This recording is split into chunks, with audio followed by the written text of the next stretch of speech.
नमस्कार, AB star news देख रहे हैं आप। मैं हूं आपके साथ सोहन सिंह। वक्त हो चला है आपका राज्य आपकी खबरों का, जिसमें सबसे पहले बात करेंगे उत्तर प्रदेश की, जहां मुख्यमंत्री योगी आदित्यनाथ ने गोरखपुर महोत्सव में शिरकत की है। आपको बता दें कि इस दौरान मुख्यमंत्री योगी आदित्यनाथ ने 10 समाज सेवियों को गोरखपुर रत्न देकर सम्मानित भी किया है। आपको बता दें कि जिन 10 लोगों को ये गोरखपुर रत्न देकर सम्मानित किया गया है, उन्होंने देश और दुनिया में गोरखपुर का नाम रोशन करने का काम किया है। तो खबर उत्तर प्रदेश से है, जहां 10 समाज सेवियों को गोरखपुर रत्न सम्मान मिला है। दरअसल मुख्यमंत्री योगी आदित्यनाथ ने आज गोरखपुर महोत्सव में शिरकत की। इस दौरान सीएम योगी ने अपने अपने क्षेत्र में उत्कृष्ट काम करने वाले 10 समाज सेवियों को सम्मानित किया। मुख्यमंत्री योगी आदित्यनाथ ने इन समाज सेवियों को गोरखपुर रत्न से सम्मानित किया। इसके अलावा गोरखपुर महोत्सव 2021 स्मारिका पुस्तिका का विमोचन भी मुख्यमंत्री योगी आदित्यनाथ ने किया है। बता दें कि गोरखपुर रत्न सम्मान देश और दुनिया में गोरखपुर को गौरवान्वित करने वाले लोगों को दिया गया है। इन लोगों को चांदी का सिक्का, प्रशस्ति पत्र और शाल उठाकर सम्मानित किया गया। आपको बता दें कि मुख्यमंत्री इस परंपरा को पिछले गोरखपुर महोत्सव से शुरू करना चाहते थे, लेकिन जो पिछले साल जब कार्यक्रम का आयोजन हुआ था तो उस वक्त ये संभव नहीं हो पाया था, और अब जो प्रशासन है उसने इसे अमलीजामा पहना दिया है, जिसके बाद 10 लोगों को यहां पर सम्मानित किया गया है।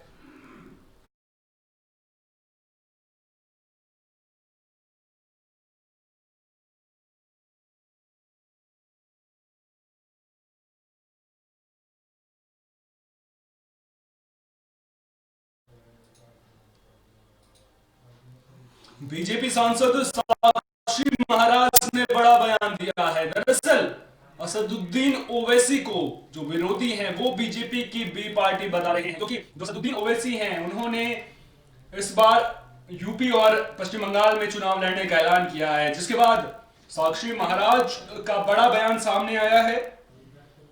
आपको बता दें कि बीजेपी सांसद साक्षी महाराज का यह बयान सामने आया है। दरअसल विरोधी एआईएमआईएम चीफ असदुद्दीन ओवैसी के चुनाव लड़ने पर सवाल उठा रहे थे, और ओवैसी को जो ओवैसी की पार्टी है एआईएमआईएम उसको बीजेपी की बी पार्टी बता रहे थे। अब साक्षी महाराज की माने तो ओवैसी के चुनाव लड़ने से बीजेपी को फायदा मिलेगा। साथ ही उन्होंने कहा कि बीजेपी सबका साथ और सबका विकास पर यकीन करती है। दरअसल ओवैसी जब पश्चिम बंगाल में चुनाव लड़ने की जब उन्होंने घोषणा की थी तो उसके बाद कई तरह के सवाल खड़े होने लगे थे। जो विरोधी हैं वो बीजेपी की बी पार्टी एआईएमआईएम को बता रहे थे, जिसके बाद दरअसल जो असदुद्दीन ओवैसी के चुनाव में लड़ने के बाद जो बांग्ला वोट बैंक है वो बंट जाएगा, कहीं ना कहीं इसका फायदा बीजेपी को मिलेगा। तो इसीलिए विरोधी सवाल करते हुए नजर आ रहे थे, लेकिन अब साक्षी महाराज ने कहा है कि असदुद्दीन ओवैसी के चुनाव लड़ने से बीजेपी को फायदा मिलेगा। ओवैसी जी यूपी चुनाव की तैयारी में जुट गए, क्या भाजपा को फायदा होगा या नुकसान? कौन? ओवैसी जी जो आ गए हैं कल आजमगढ़ में, आज आजमगढ़ में कार्यक्रम कर रहे हैं। बड़ी मेहरबानी, उनको भगवान ताकत दे, ऊपर वाला खुदा उनका साथ दे। उन्होंने बिहार में भी हमारा सहयोग किया था, यूपी में भी करेंगे और बाद में पश्चिम बंगाल में भी करेंगे। किसान नेताओं ने सुप्रीम कोर्ट की बात मानने से इनकार कर दिया है, क्या कहना है? और सरकार का दुर्भाग्य है देश का। इस देश की रक्षा के लिए राष्ट्र की बलिवेदी पर सुभाष चंद्र बोस से लेकर के पंडित चंद्रशेखर आज़ाद, भगत सिंह, पंडित राम प्रसाद बिस्मिल, अशफाक उल्लाह, झांसी की रानी, रामगढ़ की रानी, हजारों शहीद इस राष्ट्र की रक्षा के लिए बलिवेदी पर न्यौछावर हो गए। लेकिन दुर्भाग्य से कुछ लोग पूर्वाग्रही, परिवारवादी, जातिवादी, स्वार्थी लोग न सुप्रीम कोर्ट को मानने के लिए तैयार हैं, न सरकार को मानने के लिए तैयार हैं, न संविधान को मानने के लिए तैयार हैं। मुझे लगता है कानून को इस संदर्भ में अपना काम करना चाहिए, और जब सुप्रीम कोर्ट ने कमेटी घोषित कर दी तो आंदोलन का कोई अर्थ नहीं रह जाता है, तत्काल आंदोलन समाप्त होना चाहिए। और जो कमेटी है उस कमेटी के सामने अपना तर्क प्रस्तुत करना चाहिए, जो निर्णय है उसका सबको सम्मान करना चाहिए। मैं सुप्रीम कोर्ट के आदेश का बहुत बहुत सम्मान करता हूँ। ओवैसी जी यूपी चुनाव की तैयारी में जुट गए। अवैध अतिक्रमण के खिलाफ प्रशासन सख्त नजर आ रहा है। आपको बता दें कि अतिक्रमण हटाओ अभियान प्रशासन ने चलाया है, जिसके बाद अवैध निर्माण पर प्रशासनिक बुलडोजर चला है। तो खबर फर्रुखाबाद से है, जहां अवैध निर्माण पर प्रशासन का बुलडोजर चला है। मामला सदर कोतवाली के रोडवेज बस स्टैंड का है, जहां रोडवेज बस स्टैंड पर 32 अवैध दुकानों को ढहाया गया है। आपको बता दें कि करीब 20 साल पहले इन दुकानों को सरकारी जमीन पर बनाया गया था। इसके अलावा कई अवैध मकानों पर भी प्रशासन का बुलडोजर चला है। अचानक हुई प्रशासनिक कार्रवाई से दुकान मालिकों में हड़कंप मच गया। इस दौरान अवैध निर्माण को गिराने के लिए 6 जेसीबी मशीनों का प्रयोग किया गया। प्रशासनिक कार्रवाई के दौरान किसी तरह की दिक्कत ना हो, लिहाजा बस स्टैंड पर भारी फोर्स को भी तैनात कर दिया गया था। मिली जानकारी के मुताबिक दुकान मालिकों को मामले को लेकर 5 साल पहले नोटिस दिया गया था। इसके अलावा बिना नक्शा पास कराए सभी दुकानों का निर्माण किया गया था, जिसके बाद अब प्रशासन की यहां पर बड़ी कार्रवाई देखने को मिली है। अवैध दुकानों पर प्रशासन का बुलडोजर चला है।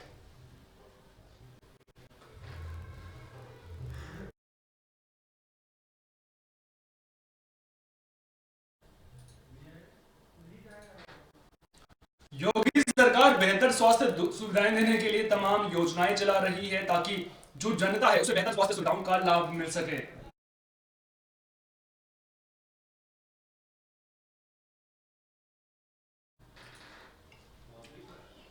लेकिन लोगों को सरकारी अस्पतालों में सुविधाएं नहीं मिल पा रही हैं। दरअसल जो सरकार है वो लोगों तक स्वास्थ्य सुविधाएं पहुंचाने के लिए तमाम कवायदे कर रही है। जनता तक बेहतर स्वास्थ्य सुविधाएं पहुंचाने के लिए तमाम योजनाएं चलाई जा रही हैं।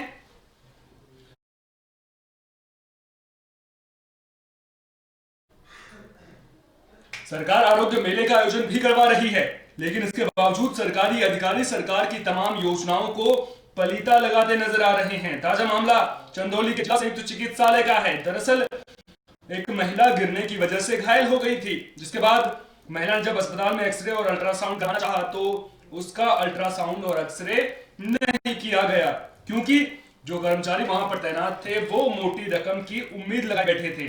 जिसके बाद परिजन महिला को स्ट्रेचर पर निजी अस्पताल में लेके गए, जहां महिला का अल्ट्रासाउंड कराया गया। वहीं चौकिया जिला संयुक्त चिकित्सालय ने पूरे मामले में लापरवाही को लेकर पल्ला झाड़ा है।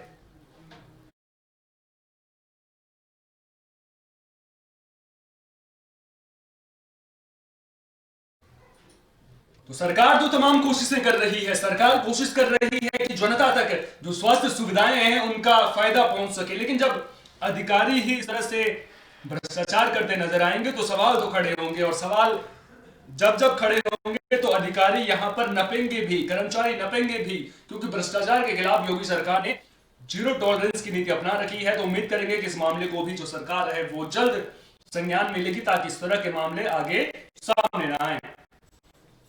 क्योंकि 1:30 बजे पर्ची बंदी बंद हो जाती है, तो मैंने उसको देखा और इसको एक्सरे लिखा कि भैया एक्सरे करा के हमको दिखा दीजिएगा इमरजेंसी में, क्योंकि अब तो ये बंद हो गया, दवाई भी मिलनी नहीं है। लेकिन इसको बाहर जाने के लिए तो कोई कहा नहीं। यही तो मैं भी बात कर रहा हूँ। अभी आप बता रहे हो स्ट्रेचर लेके गया, वो तो जाना नहीं चाहिए। खबर हाथरस से है, जहां से सड़क हादसे की खबर सामने आ रही है। आपको बता दें कि एक बाइक को एक कार ने पीछे से टक्कर मार दी।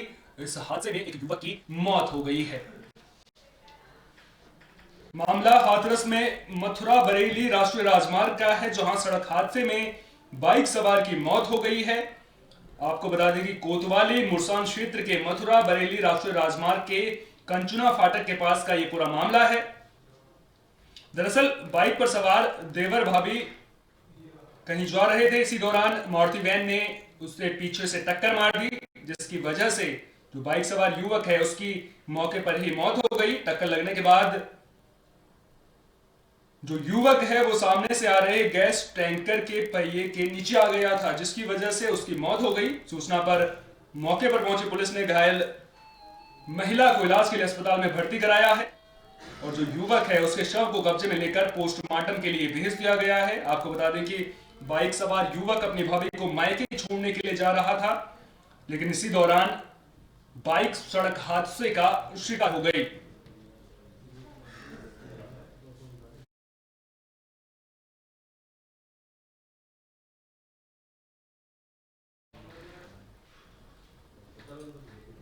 कृषि कानून के विरोध में दिल्ली बॉर्डर पर किसानों का हल्ला बोल जारी है। वहीं राज्यों से भी लगातार कृषि कानून के विरोध में प्रदर्शन किया जा रहा है। आपको बता दें कि बाजपुर से भी कृषि कानून के विरोध में प्रदर्शन की खबर सामने आ रही है।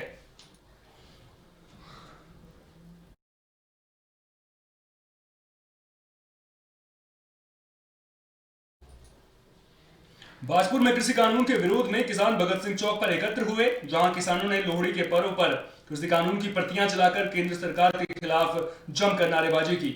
इस दौरान किसानों ने 26 जनवरी को भारी संख्या में दिल्ली पहुंचकर ट्रैक्टर परेड करने की केंद्र सरकार को चेतावनी दी।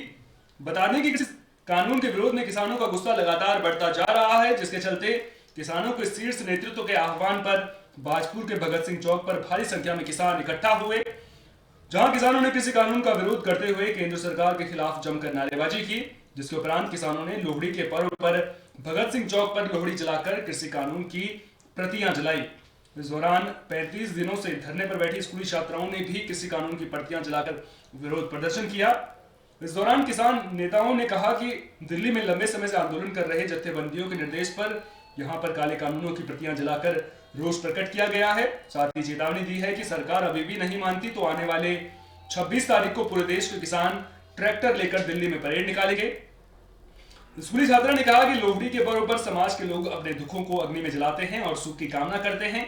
ऐसे में आज किसानों ने इन काले कानूनों की प्रतियों को जलाकर इन कानूनों को वापस कराने की मांग की है।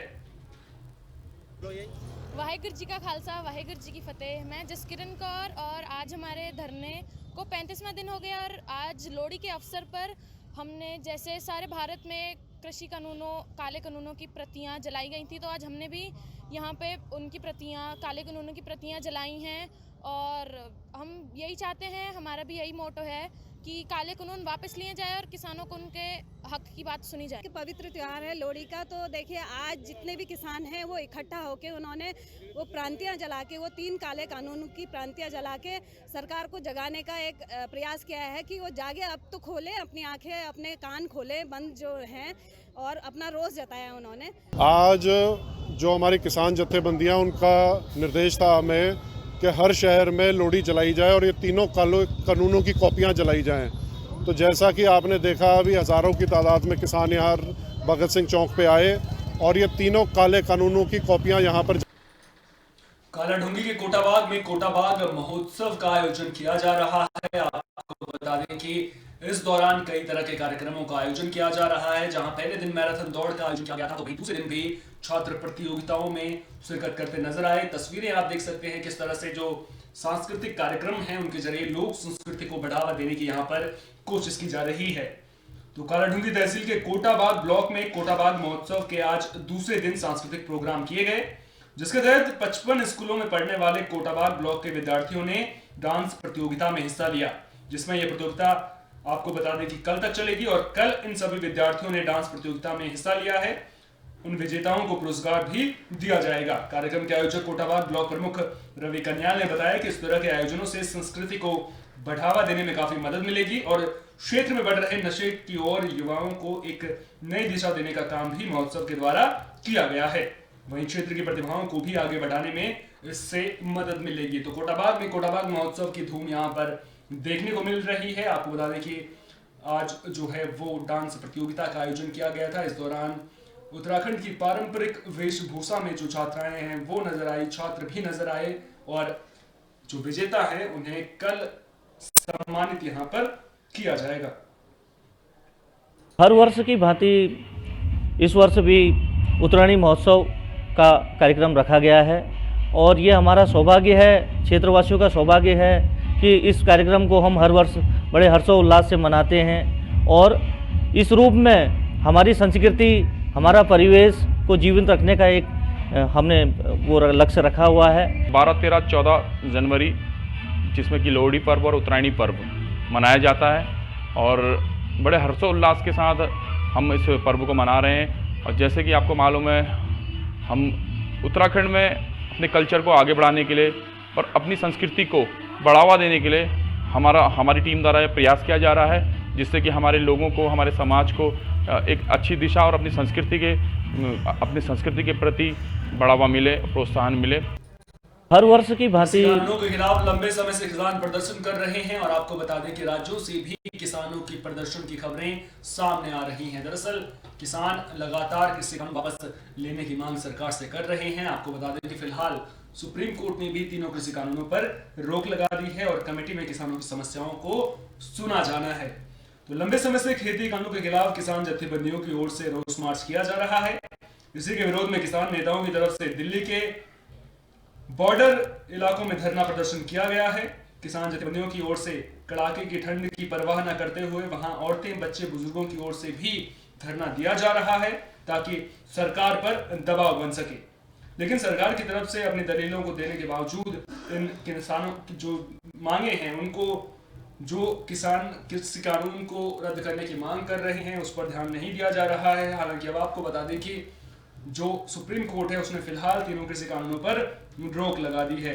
अब संघर्ष को तीखा करते हुए जो जत्थेबंदियां हैं उनकी तरफ से ट्रैक्टर मार्च निकाले जा रहे हैं।